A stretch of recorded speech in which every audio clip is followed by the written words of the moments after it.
سلام عليكم. الجزء الثاني من مفطرات استثناها بعض أهل العلم، وقالوا إن المريض إذا استعملها لا تفطر.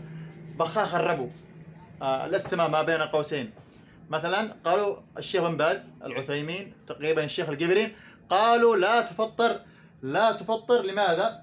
لأنها عبارة عن أكسجين وهواء، يعني هواء لا يذهب إلى المعدة لكن توسع الشرايين.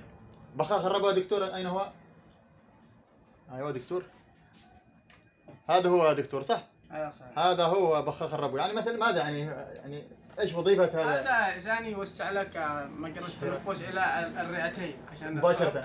الذي عنده صعوبة في التنفس ما يقزع الى المعدة نهائيا. حياك يا دكتور. الدكتور بدر الان افادنا انه لا يذهب الى المعدة، صح؟ أيوة. مباشرة الى الشرايين يوسعها. الشعب الهوائية. ايوه الشعب. نعم احسنت، هذا هو الذي جزاك الله خير يا دكتور.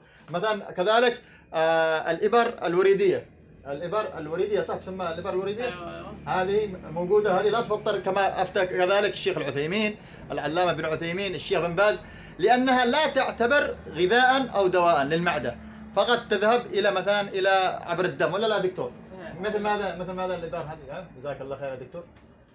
هذه هي مسكنات هي ولا يا دكتور؟ هذه مضادات حيوية. هي مضادات الحيوية في الوريد، وكذلك التي في العضل، هذه لا تذهب الى المعدة يا دكتور، صح؟ لا نهائيا. الان افادنا الدكتور انها لا تذهب الى المعدة، لان المفطر هو الاكل والشرب والجماع كما هو معروف، التي مناطها الاكل والشرب، او التي تغذي الجسم. فاذا غذت الجسم مثل الإبر المغذية تفطر يا دكتور، ها؟ صحيح. نعم. هذا ما أفادنا به الدكتور بدر، وجزاك الله خير يا دكتور على المشاركة، والسلام عليكم ورحمة الله وبركاته. السلام عليكم.